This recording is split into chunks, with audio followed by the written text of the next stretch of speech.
Thank you for listening to Depictions Media Radio.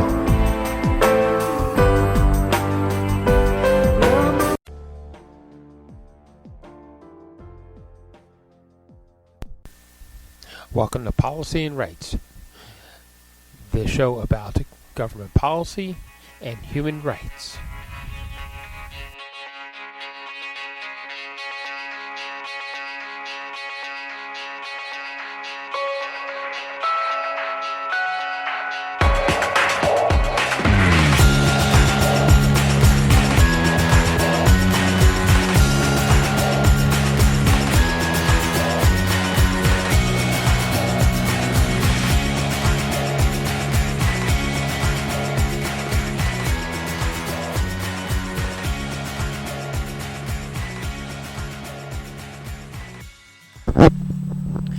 Alright, welcome back to Policy and Rights here at Depictions Media Radio. I'm your host, Michael Clogs. We're going to hear from the Canadian Prime Minister, Justin Trudeau, and Minister Blair, and also Finance Minister Freeland, as they're talking about new defense measures and budgets for the Canadian Forces. They will be reporting from a famous Canadian base in Ottawa, or Ontario, should I say. We're also going to hear from the UN press floor as ongoing things, of course, still with the efforts in Ukraine, between Ukraine and Russia. You've probably heard something about there was a nuclear power plant struck as one of the newer developments in the fighting that is actually going on. We're going to hear from the UN press floor, of course, about Gaza, Iran, and other issues around the world that are happening and should be addressed with humanitarian efforts, as well as peaceful efforts to try to bring more peace and trust to our world. So, but let's some other updates here. In Gaza, Israel has withdrawn its forces from Khan Yunis in southern Gaza after months of intense fighting, leaving much of the city in ruins. But the Israeli troops, far from stopping operations on the enclave, the military chief of staff said Israel's defense minister emphasized that troops will be prepared for new missions, including Rafah, where about 1.5 million Palestinians are sheltering, and there's also been talks between Israel and the Hamas in Cairo. They're hoping for significant progress to yield from the talks, and the Egyptian state reported the negotiations aim to achieve a ceasefire and hostage release. In Ukraine, a Ukrainian President Zelensky said his country will lose the war with Russia if the U.S. doesn't supply more aid. Zelensky, in a video conference on Sunday, pleaded for more munitions and warned that other states will be attacked if Ukraine is unable to sustain resistance. Meanwhile, the Zaporizhzhia nuclear power plant in southern Ukraine, of course, was damaged by a drone attack, and the International Atomic Energy Agency called the strike a serious incident with potential to undermine the integrity of the reactor's containment system. But they also did stress that the damage did not compromise nuclear safety. U.S. Congress, the House Speaker Mike Johnson faces a looming threat to his speakership and a mounting pressure to decide whether he will finally move ahead on aid to Ukraine. Last week, the Republican Representative Marjorie Greene bluntly warned Johnson that moving ahead with the aid package for Ukraine would be one of the most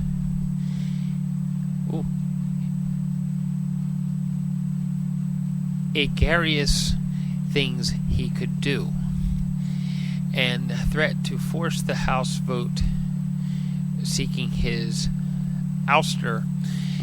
The issue for Johnson remains that to aid Ukraine will lead a large number of Democratic votes, including from lawmakers aiming to include funding from Israel in the package. Congress will confront a series of other major issues in the coming week, including impeachment, a battle against Homeland Security Secretary Alejandro Mayorkas, and recovery efforts of the collapsed Baltimore Bridge, the Francis Scott Key. And finally, in Houston, a Boeing 737-800 plane operated by the Southwest Airlines returned safely to Denver after losing an engine cover. The FAA said they will investigate, and which occurred during the incident occurred while takeoff. So this has been a string of mechanical issues that have been plaguing the Boeing aircraft in many different parts of the country. There's a lot of Boeing incidents happening. So, why don't we move forward and listen to what Justin Trudeau and his defense minister and finance minister have to say about funding for Canadian defense and Canadian forces as they continue to try to do their job around the world. Bonjour à tous et à toutes. Good morning, everyone. It's wonderful to be here with all of you at CFB Trenton alongside my colleagues, the Prime Minister, Deputy Prime Minister Freeland, Minister Blair, and of course General Eyre and Chief Xavier, RCAF Commander Lieutenant General Kenny, and 8th Wing Commander Colonel James. La semaine dernière, vous avez entendu mes collègues vous parler de nouvelles mesures qui soutiendront les Canadiens et Canadiennes dans l'ensemble du pays. Une fois de plus, aujourd'hui, nous répondons aux besoins du présent. Notre gouvernement investit dans l'avenir et la sécurité de notre pays. As we invest in the future, we will be there to support the members of the Canadian Armed Forces. I'd like to first of all thank the members of the CAF here today for their service and commitment to Canada. Today's announcement is as much about you as it is about ensuring that we have the tools that you need to succeed. And now it is my pleasure to welcome the Prime Minister to the podium. Monsieur le Premier ministre, à vous la parole.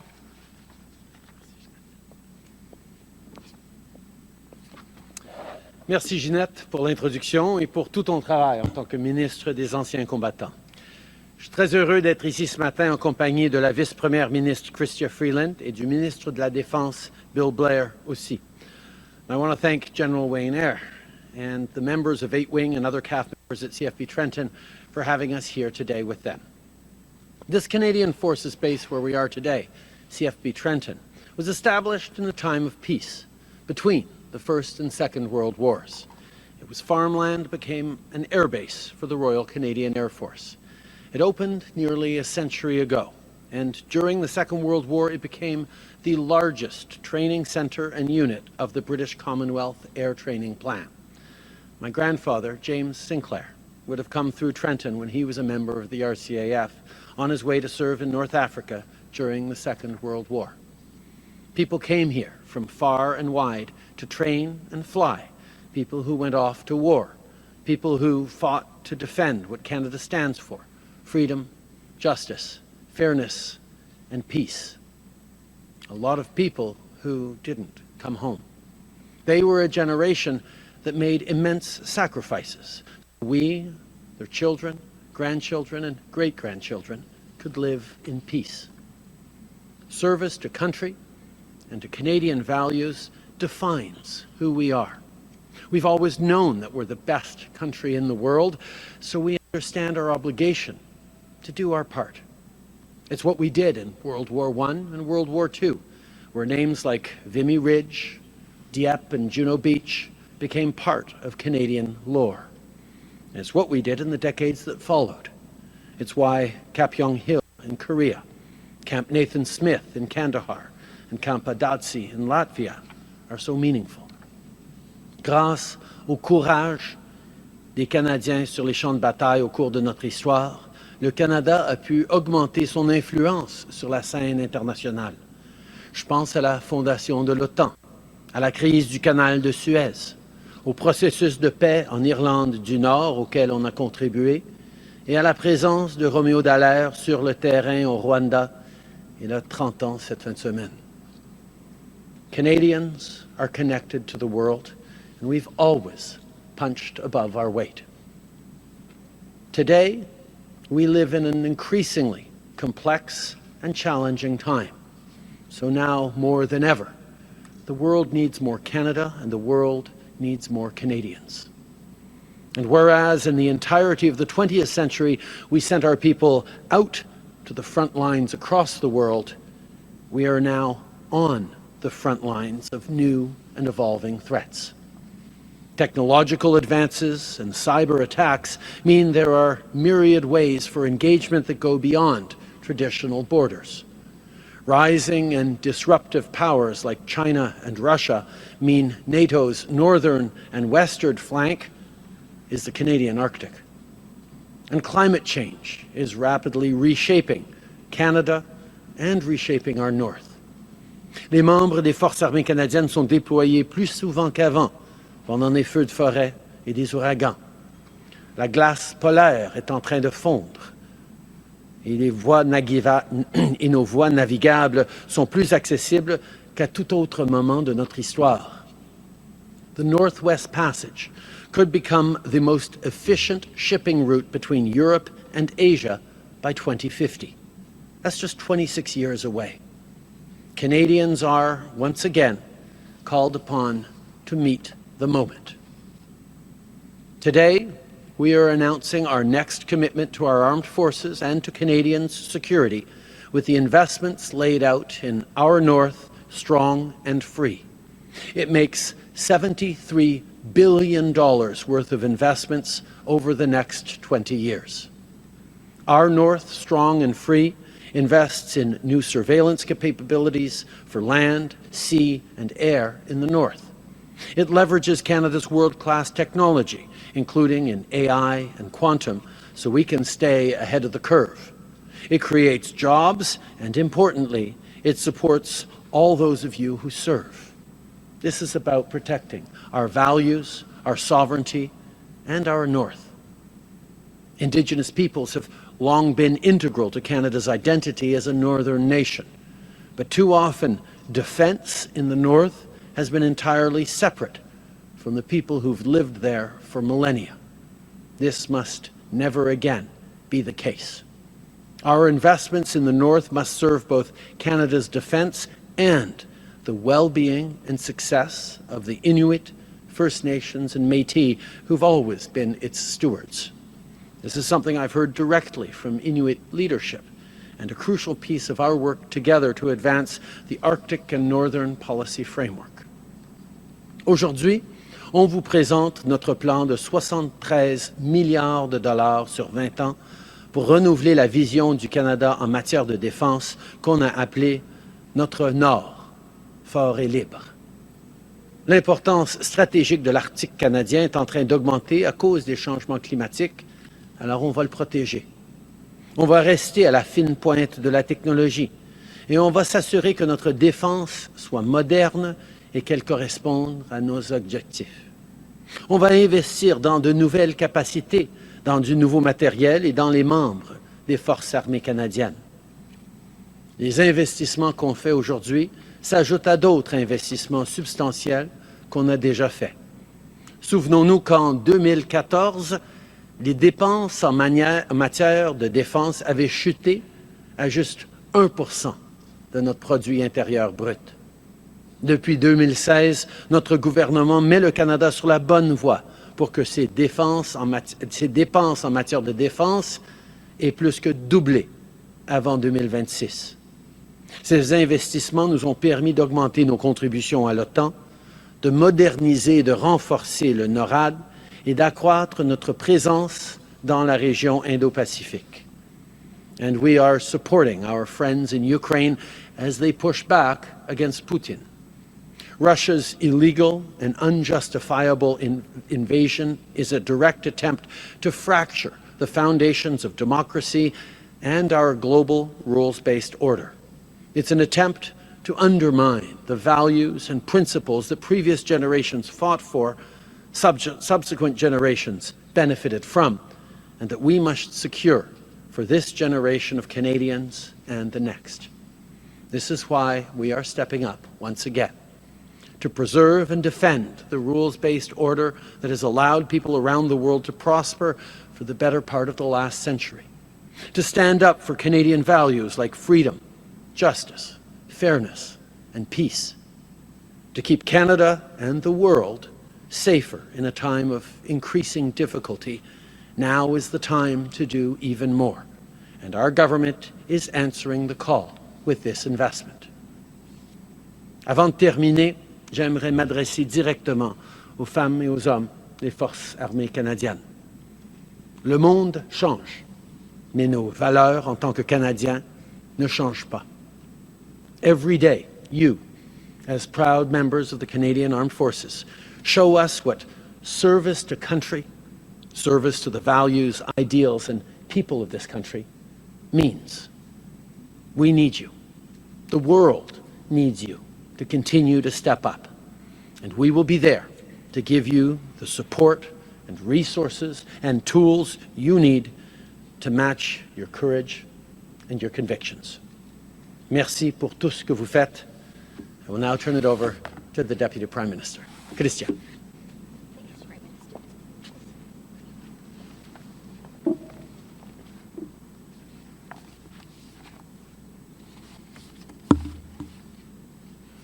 Good morning. Today, it's worth reminding ourselves why Canada steps up, why we devote time and treasure to foreign policy and defense, why we send Canadian soldiers, sailors, aviators, diplomats, aid workers, intelligence officers, doctors, nurses, medics, and engineers into dangerous places, even when Canadian soil is not directly at risk. Force is, of course, always a last resort. Principled use of force, together with our allies and governed by international law, is part of our history, and it must be part of our future. To have that capacity requires a substantial investment, which our government is making. À maintes reprises, les forces armées canadiennes, que ce soit en Lettonie ou en Nouvelle-Écosse, ont répondu à l'appel des Canadiennes et Canadiens. Et maintenant, c'est à notre tour de faire notre part pour nos forces armées. When I was in Poland with the Prime Minister and the Minister of Defense in February, I had the opportunity to meet members of the Canadian Armed Forces who are training members of the Armed Forces of Ukraine as part of Operation Unifier. They were amazing. I was so moved and inspired by their dedication and their commitment to service, to serving others and to serving Canada. Every day, they are helping democracy triumph over dictatorship. They are proud of their work, as we all should be. So I want to take a moment to say to them and to all members of our Canadian Armed Forces, including the great people who are with us here today, thank you. Merci beaucoup. We are here for you, just as you are here for us every single day. As a country, we are so proud of you, and we are tremendously grateful for your service. À une époque où les besoins en matière de défense et de sécurité changent plus rapidement que jamais, les membres de nos forces armées doivent avoir les outils et les ressources nécessaires pour assurer la sécurité du Canada et sa population. Canada's national interest in investing in a capable, professional, and robust military is clear. If middle powers are not prepared to stand up for, and if necessary, fight for, peace and stability around the world, the rules of the game, including international borders, will be left for the great powers to determine between themselves. That would not be good for the world. And that most certainly would not be good for Canada and Canadians. We cannot be at the mercy of decisions made without us in foreign capitals. We must be a strong and reliable partner for our democratic allies. That is why we are making these necessary investments in our military, to place the Canadian Armed Forces on a stronger footing with the equipment, training, and resources they need, with the equipment, training, and resources you need, and with the consistent, predictable funding needed to do difficult, dangerous, and absolutely essential work. Investing in our armed forces is an investment in Canada's sovereignty, in our future prosperity. It is an investment in Canadians. We are investing to protect democracy, freedom, peace, and fairness for the next generation of Canadians, so they can enjoy the same security and prosperity that was bequeathed to us by our parents and grandparents, often at a very, very high price. We owe young Canadians no less. Thank you. And over now to our Minister of Defence. Thank you, Chrystia. We'll take it. Thanks for your support. I don't think I'll need that. Good morning, everyone. Bonjour tout le monde. One of the greatest responsibilities of every national government is to ensure the security of their citizens, and for us, the responsibility to ensure the safety, security, and defence of Canada for all Canadians is our primary role. And in order to fulfill that role, we need people in uniform. We need partners and we need allies, and we need to invest significantly in our country's defence. And over the past few years, we have steadily increased our defence spending through our 2017 defence policy, Strong, Secure and Engaged, and our plan to modernize NATO, NORAD. But, quite frankly, and as has been well articulated by the Prime Minister and the Deputy Prime Minister, the world has changed and continues to change, and we must do more.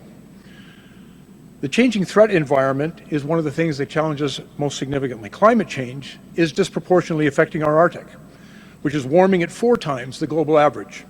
And as the polar ice cap melts, the Arctic is becoming more accessible, and we are seeing much greater Russian and Chinese activity in the region. Overseas, Russia is undermining the international rules that has kept us all safe for nearly 80 years through its illegal and unprovoked invasion of Ukraine. And China is challenging these same rules in the Indo-Pacific. And at the same time, technology is rapidly changing, with new missiles and other threats that are moving faster and are harder to detect. And to meet this moment, we need to step up. We need to invest more in our national defense. And today, we are releasing our North Strong and Free, a renewed vision for Canada's defense.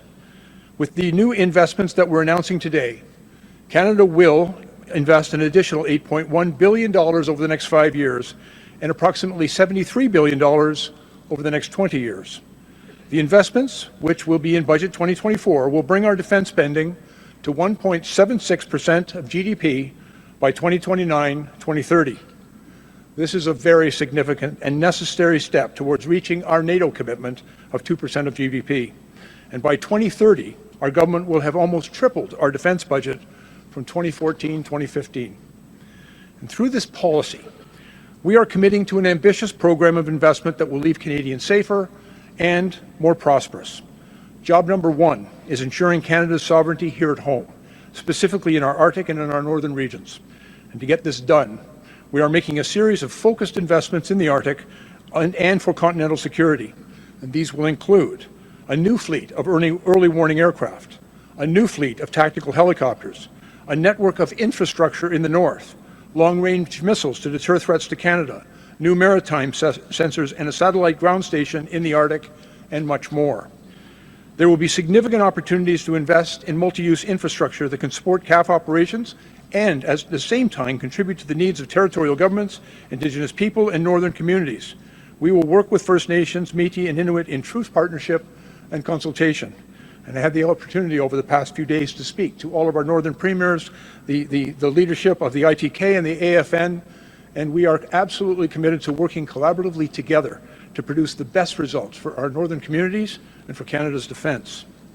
We are also exploring options to renew and expand our submarines with a new conventional fleet which will be capable of operating under the ice. We're exploring options to protect our critical infrastructure with ground-based air defences. And on top of this, we're also establishing a new CAF Cyber Command to better integrate the CAF and Communications Security Establishment into a unifying team to support Canadian interests. And I would point out that we have both the Chief of Defence and the Chief of CSE here with us today. And as we prioritize the defence of Canada, we are also investing in the capabilities that we need to be a reliable NATO ally and to maintain a persistent presence in the Indo-Pacific. And this will include investments to extend the life of our HAL investing $9.4 billion to build more artillery ammunition in Canada, including a significant $300 million investment to help Canadian industry tool up to create new production lines and to secure new supply chains.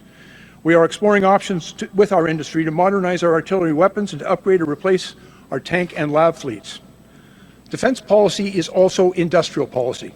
And today's announcement is intended to give our industry partners the certainty and clarity that they have been very clear that they require to increase production and to support our troops.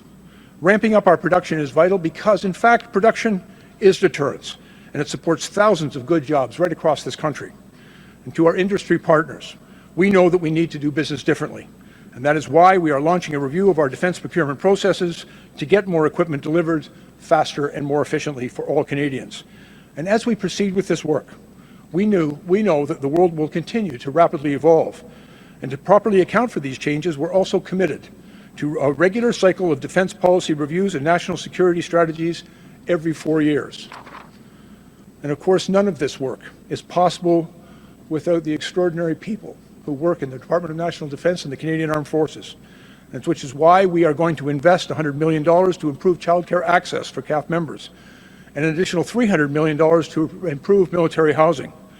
We will also be taking measures to recruit and retain more members for the Canadian Armed Forces, including by reforming some of our medical and security processes. And I want to provide all of you with the assurances we will not compromise on the extraordinary and excellent standards that you have always maintained. We just need to get more people in the door. And to get more people into uniforms faster, we'll be creating a number of innovations, including the introduction of a probationary period. We need to attract and retain people from right across Canada, and for them to feel that they can make an extraordinary contribution and have an extraordinary career as members of the Canadian military. Ultimately, this policy is about building a Canadian Armed Forces ready to meet tomorrow's challenges. A military that's equipped to defend the Arctic and to protect Canada's sovereignty from the new threats we are facing, and to fulfill our obligations and to do our part to maintain Canada's place in keeping global peace. This policy, our North Strong and Free, will give our troops the tools that they need to defend Canada, to preserve our values for which generations of Canadians have fought before us. It will help Canada to defend the freedom and prosperity that our parents have bequeathed to us. And it will ensure that the next generation of Canadians and the Canadian Armed Forces members can count on modern, reliable tools to keep our country safe in a changing world. Thank you very much. Merci. Okay, before we move on to the UN press floor, two arrests were made in Nigeria after a Australian boy commits suicide. The Australian police say the teenage victim had traded explicit images with a person online before he began making threats and demanding money. After a global investigation, the pair responsible for this were tracked down in Nigeria, where they will face court. The police say this extortion, particularly of young people, is dramatically rising. Details of the boy's age and where he lived in South Wales, Australia, will not be released, and the South Wales police described the alleged extortions of the young males, and they threatened to send the photos to the teenager's friends and family if he did not pay them. What looks to be about $330, and that could be significant for a teenager. So, and moving forward, Elon Musk is under inquiry in Brazil. The Brazilian Supreme Court judge has opened an inquiry into Musk as a multi-billionaire said he would reactivate accounts on social media platforms such as X, formerly known as Twitter, that the judge ordered to be blocked. Mr. Musk posted on the platform that the restrictions have been lifted because the court order was unconstitutional. He also called for Justice Alexandra de Moraes to resign or be impeached. If X fails to comply with the order, they will be fined about $19,000 a day until they actually comply. In his decision, Justice Moraes wrote that Mr. Musk had launched a disinformation campaign against the Supreme Court. So, why don't we listen to what happened on the UN floor as other issues around the world have been happening. All right, good afternoon. Happy Monday, if that's such a thing. Couple of programming notes for you. And I don't mean to step on Monica's toes, but 11 o'clock, President General Assembly will be here to brief on Sustainability Week. Then at 12:30, then I will have the briefing at noon. At 12:30, the Deputy Secretary General, Amina Mohammed, will brief you on the Financing for Sustainable Development Report 2024. The report is issued by the Secretary General's Interagency Task Force on Financing for Development, the UN Department of Economic and Social Affairs. and a whole host of other agencies. So feel free to bring in some your lunch as you sit through 3 briefings tomorrow. You will have seen that over the weekend we issued a statement in which the Secretary General said he's alarmed by the forced entry of Ecuadorian security forces into the premises of the Embassy of Mexico in Quito in Ecuador. The Secretary General reaffirmed the cardinal principle of inviolability of diplomatic and consular premises and personnel. He also emphasized that this principle must be respected in all cases in accordance with international law. The Secretary General also called for moderation and exhorted both governments to solve their differences through peaceful means. And a quick update for you on the humanitarian situation in Gaza. First, as you may have seen very late last week, our colleagues at OCHA and the World Health Organization finally reached the Al-Shifa hospital after finally getting permissions from the Israeli authorities to do so. Our colleagues at OCHA reported that the hospital had been destroyed and deserted. The World Health Organization said that shallow graves had been dug just outside of the emergency department and other buildings. Also, a new OCHA report, which is currently online on access constraints in Gaza, said that restrictions and denials of planned aid movements by Israeli authorities continue to hamper the delivery of life-saving assistance. During the month of March, more than half of the UN-coordinated food missions to high-risk areas requiring coordination with Israeli authorities were either denied or impeded. Meanwhile, there was just one primary route designated for access by humanitarian workers between southern and northern Gaza, with only limited use of the so-called fence road on Gaza's eastern border thus far.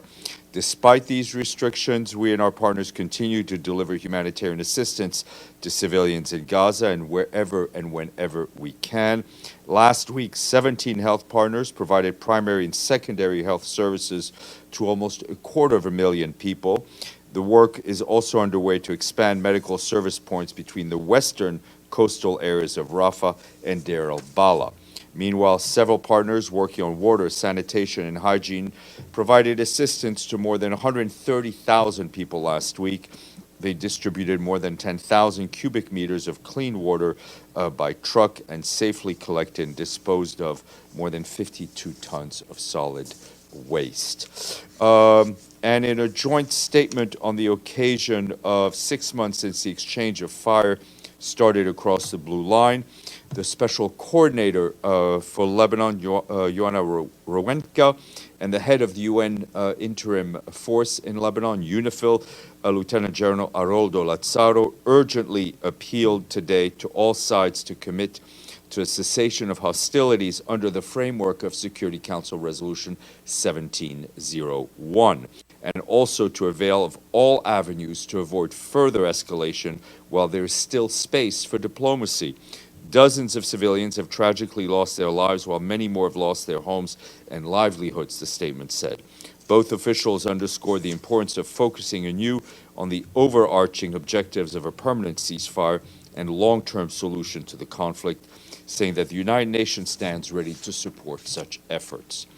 And turning to Haiti, the Office for the Coordination of Humanitarian Affairs says the emergency response in the capital continues despite ongoing insecurity. Since early March, the World Food Program reached over 500,000 people, including for school feeding, social protection, and emergency activities across Haiti. It has also distributed some 500,000 hot meals to over 76,000 internally displaced persons in 57 sites in the greater Port-au-Prince metropolitan area. Partners have also delivered nearly 4 million liters of drinking water to 29 displacement sites, benefiting more than 60,000 people. Also, UNICEF's gender-based violence response reached over 4,500 people, including with psychosocial support and the dissemination of information on risks and services to combat gender-based violence in communities. And for its part, the UN Population Fund continues to provide services through 2 hotlines for psychological support, referral, and case documentation. Also, as a reminder, the $674 million humanitarian response plan for Haiti is currently just under 7% funded. And just to move to Ukraine, I can tell you that the Secretary General shares with the International Atomic Energy. Monday is a difficult day, huh? I can tell you that the Secretary General shares the concern raised by Rafael Grossi, the Director General of the IAEA, regarding the drone strikes that hit the site of Ukraine's Zaporizhzhia nuclear power plant. In a statement released yesterday, Mr. Grossi said that this is a major escalation of the nuclear safety and security dangers facing the nuclear power plant, adding that such reckless attacks significantly increase the risk of major nuclear incident and must cease immediately. Also on Ukraine, our humanitarian coordinator there, Denise Brown, condemned attacks that took place on the 5th and 6th of April in the east and south of the country, which impacted civilians and civilian infrastructure. Local authorities reported that dozens of civilian casualties in the cities of Zaporizhzhia and Kharkiv and their respective regions. Humanitarian organizations are mobilized and provide hot meals, emergency repair materials, and psychological support, complementing the efforts of national and municipal organizations. Meanwhile, in the Donetsk region, attacks on the 5th of April destroyed a facility run by the NGO Doctors Without Borders. That took place in Pokrovsk in the Donetsk region. And moving on to South Sudan, where our peacekeepers there deployed at the temporary operating base in Tambora in western Equatoria province are intensifying the patrols in the area to protect civilians in the area. The peacekeeping colleagues reported that these additional measures in view of the recent escalations in intercommunal tensions and heightened insecurity in the area. The mission also said that working with local authorities to support the population in resolving disputes peacefully so they can continue going about their livelihoods without fear of displacement or violence. And turning to Southern Africa, in Zimbabwe, our humanitarian colleagues say they are concerned over the impact of drought brought about by El Nino, which last week prompted the third country in the region, Zimbabwe, to declare a state of emergency, and that follows decisions taken by the Zambian and the governments of Malawi. Authorities in Zimbabwe say that more than 2.7 million people in the country are facing food insecurity as a result, despite the government's and the humanitarian partners' investment in programs meant to head off the worst impacts of the drought. The humanitarian community in Zimbabwe is also concerned that the scarcity and depletion of safe water resources could lead to an uptick in communicable diseases. We and our partners stand ready to scale up life-saving assistance in Zimbabwe, but we need adequate funding to do so. A flash appeal for the humanitarian response to the drought in the country is being finalized and will be launched soon. A couple of senior personnel appointments to flag. Just to put on the record that on Friday, the Secretary General appointed Julie Bishop of Australia as his special envoy on Myanmar. She succeeds Nolene Heiser of Singapore, to whom the Secretary General is grateful for her dedicated service on that issue. Ms. Bishop brings extensive political, legal, management, and senior leadership experience to the role. She's held several high-level positions in the Australian government, including, as you will recall, Minister of Foreign Affairs, and she is currently the Chancellor of Australia's National University. Also today, the Development Coordination Office tells us that Secretary General has appointed Violette Kakimoya of Uganda and Françoise Jacob of France as resident coordinators in Burundi and Armenia, respectively. Now the host government has approved them. They start their new posts today. Ms. Kakiomoya brings more than 20 years of experience in development, peace building, and humanitarian programming. She was formerly the UN resident coordinator in Chad, resident coordinator in Madagascar, and served as country representatives for UNFPA in Guinea-Bissau and Malawi. Ms. Jacob, for her part, brings over 20 years of experience in humanitarian development work. She was previously the UN resident coordinator in Serbia as the UN, and she also served as the UNOPS representative in Brussels and in South Asia. Lastly, on Friday we got some money, but we wanted to save it for today to test your knowledge. The planet Tatooine, featured in Star Wars franchise, scenes. What? Exactly. We know. Yeah. You're our only hope, Deji. Thank you. That's soon. Keep that one. Keep that one for next month. We want to thank our friends in Tunis for their payment. That makes us takes us to 98 member states. We will hit the century mark for you cricket fans very soon. I have a feeling you're a cricket. Oh wait, he won. Sorry, Deji. No, I was going to go to Anade. Yeah, but you. Yeah, we'll save. We'll find you a cricket reference. 4 days ago, Israeli government decided that they are going to open the third border crossing areas and to also increase the humanitarian aid delivery. Now it's been 4 days. Is there any update on the humanitarian delivery volumes or point of entries? Well, to our knowledge, no aid trucks have passed through the ARS crossing yet, at least UN coordinated or UN facilitated trucks. Yesterday, about UNRWA tells us that about 103 trucks entered the Gaza Strip, and that's 64 via Karim Shalom and 39 via Rafah, which has been, I think, roughly the same numbers as previously. So no increase yet. I don't, none at least through ARES. Okay. Anadi. Thank you, Steph. As you know, earlier today, the Security Council revived the Palestinian application for full UN membership. My question to you, I have two questions, if you don't mind. The first question is, does the Secretary General believe that the state of Palestine meets the requirements in Article 4? And then my second question is, does the Secretary General support the timeline? According to the President of the Security Council, they're hoping to complete this process by end of this month, April.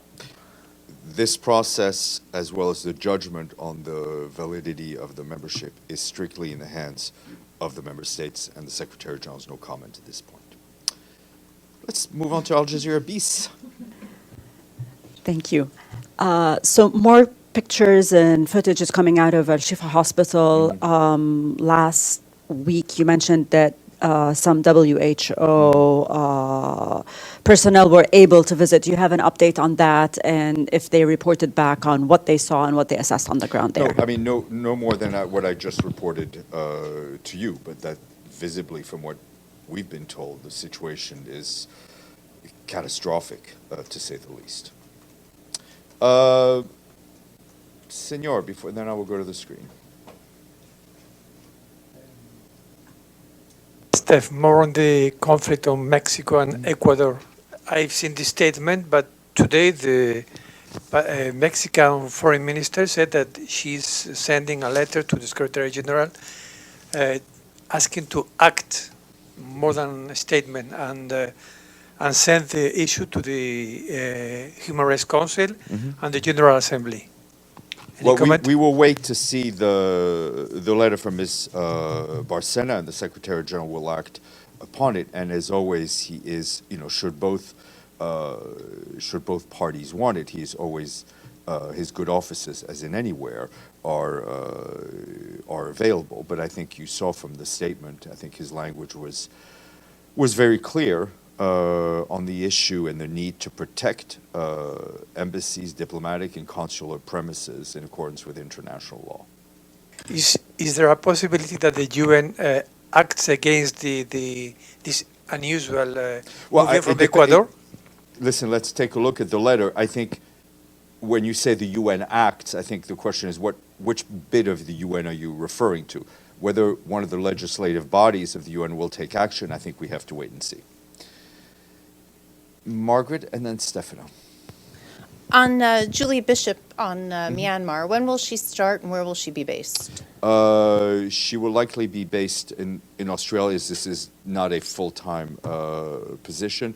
When she starts is not only a valid question, but one I should have asked myself to my colleagues. Signora Vaccaro. Grazie. Thank you, Stefan. It is feared that Iran will target Israeli embassies around the world. Has the Secretary General Guterres spoken to the Iranians? Is Guterres worried that conflict could erupt across the Middle East? As I've said a couple of times, the Secretary General spoke to the Foreign Minister of Iran last week. We are very publicly concerned about the risk of further escalation in the region. Mushfiq.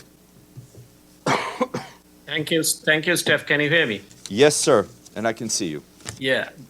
The Indian Foreign Minister has dismissed UN calls by saying, I don't need the UN to tell me our elections should be free and fair. How do you respond? I don't tend to respond to responses of things that I've already said. So I'm not looking to. I'm just wondering if any member states' democratic rights have been challenged with crackdown on opposition, attacks on media and minorities by the government. Should not the UN stand up for these fundamental rights? Well, I think I said something very clear. I'm not changing what I said. What I'm saying to you, I'm not interested whether in cases, as you know, I'm not interested in going on a back and forth on having people comment on what I say, then me commenting on what they said about my comments. So we stand by what we said. Thank you. Miriam and then Linda. Thank you, Steph. On the special envoy for Afghanistan, is there any update? Is there any timeline when the Secretary General is going to choose someone for the position? No. The process is ongoing. As soon as there is a public update, Miriam, I hope to be able to share it with you. Thank you. Linda. Thank you, Steph. Regarding Iran, you mentioned that the SG had been in contact last week. I was just wondering how much discussion or how prevalent is the discussion or meetings are they going on with the Iranian officials? And also, what's the level of communication with the Iranian mission here in New York? Between the Secretary and the Iranian mission? Or just the top UN officials who deal with Iran? Well, I mean, it depends on what issue. Just like any other member state, we deal with the permanent missions here. Different departments deal with, and different entities in the UN deal with the governments depending on what they want to talk about. Well, depending on the big issue. I mean, the Secretary General, as you know, has been in regular contact with the Iranian Foreign Minister. Whenever the Foreign Minister comes to New York, he asks to see the Secretary General. So the contacts are continuing at many different levels. Ms. Bashir. I didn't see anything over the weekend on the drone strikes on Zaporizhia. Is the Secretary General concerned about escalating tensions around Europe's largest nuclear plant? With respect, I think I just expressed. Oh, sorry. That's Did I okay. miss that? That's okay. That was almost the third item I read. Oh, but sorry. So much. That's okay. That's okay. I can barely speak, so I don't expect you to be able to listen fully. Abdelhamid. Thank you. Thank you, Stefan. Thank you for yesterday. Go ahead. Yesterday, Walid Daqqa passed in jail after 38 years in jail. He was supposed to be released in 2023. He was diagnosed with fatal disease, cancer.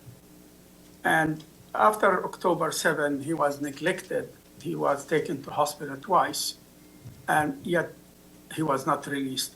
So Israel is not only not releasing his body to his family, but they stormed the village when his family was receiving people to pay condolences and arrested somebody today. Do you have any are you aware of this development? Do you have anything to say? I mean, I'd seen the reports of his passing. I think we, along with our human rights colleagues, have repeatedly expressed our concern about the conditions of detention of a number of prisoners, especially those who are suffering very serious health issues. Okay, Deji. Yeah. For those of you who can't see Deji, he's wearing his lunar eclipse glasses. Hi, Steph. Sorry. Kind of look like an extra from Star Wars. I cannot see a thing here. Yeah. There's a eclipse today. Obviously, is the Secretary General going to see it? And what does the astrologer told him this? What it means? I'm not aware that Antonio Guterres regularly sees or has ever seen an astrologer. Okay, I don't think it's in his personality. He's an engineer. He is a fact-based person. With all due respect to astrology, it's not his thing. I don't know if he'll be watching it. I don't think this building is best placed unless we moved it to the Hudson. On that note, Monica, all yours.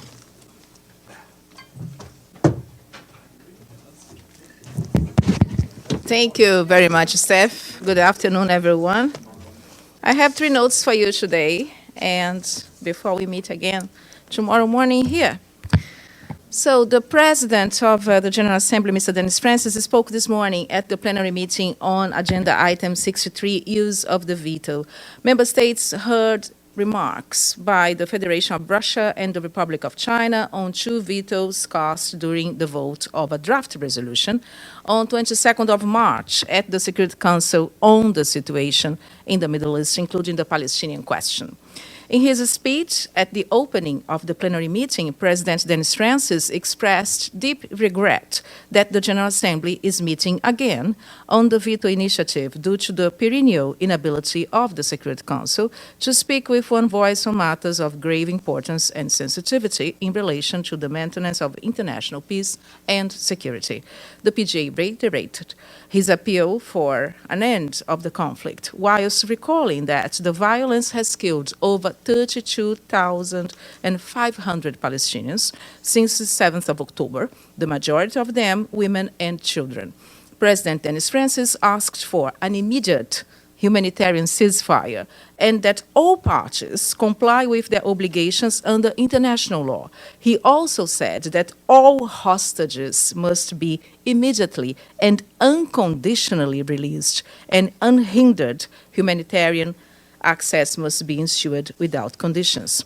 As of this morning, there were 62 speakers inscribed on the list to deliver remarks. The meeting will continue at 3 p.m. this afternoon until 6 p.m. And over the weekend, the PJ issued a post of his social media accounts to mark the International Day of Reflection of the Genocide in Rwanda.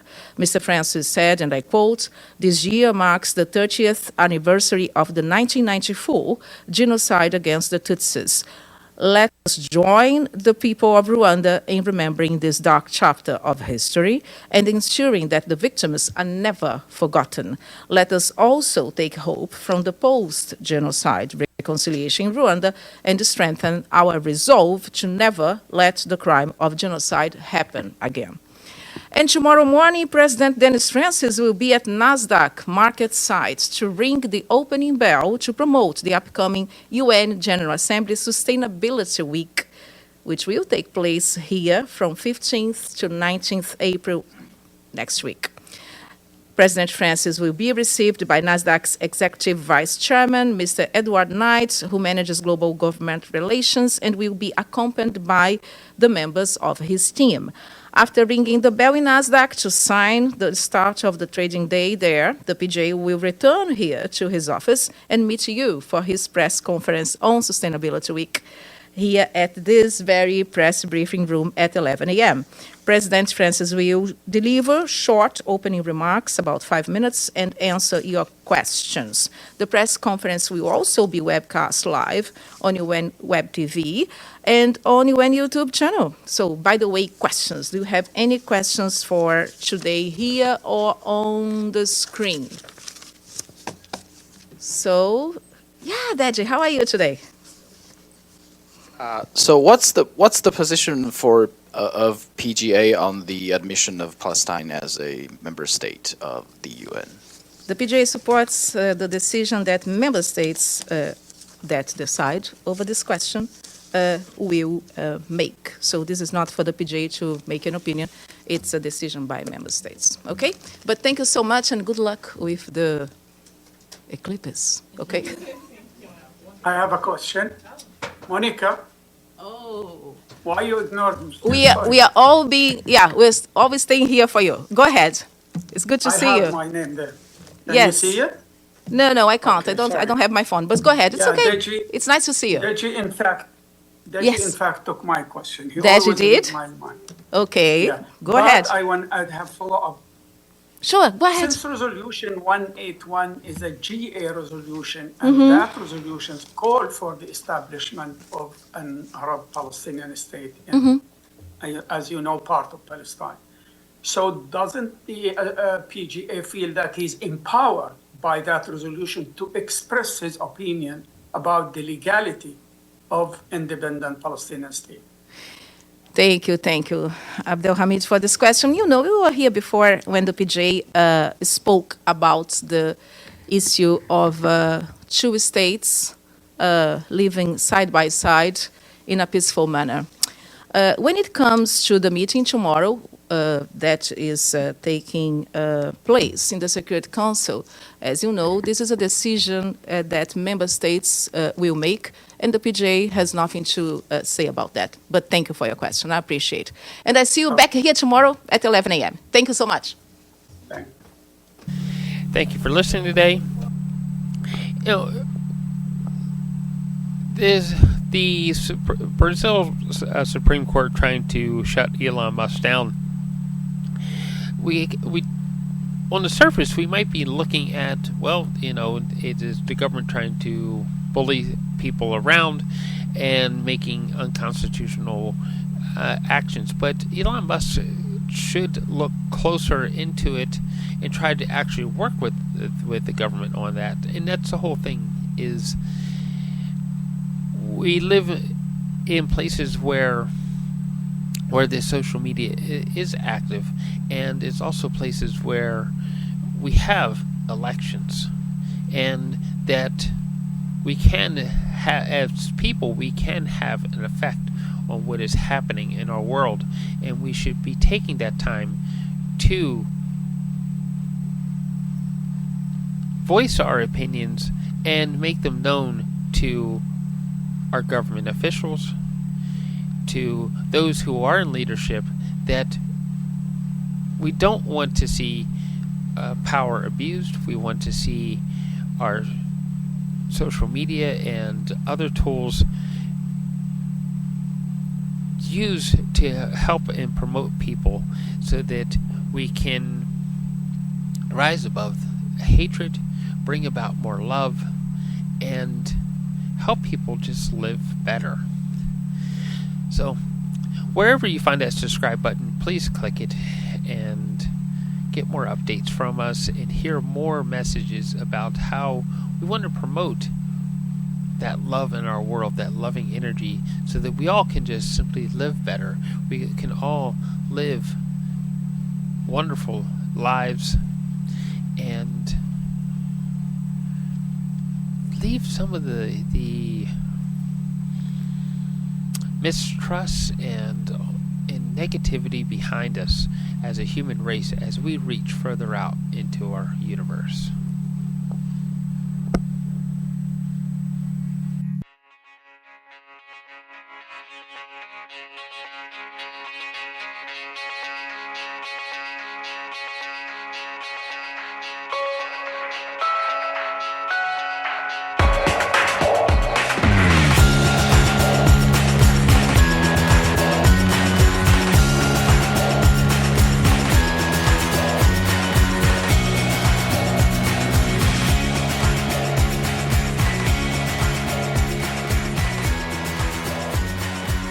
This show has been produced by Depictions Media. Please contact us at depictions.media for more information.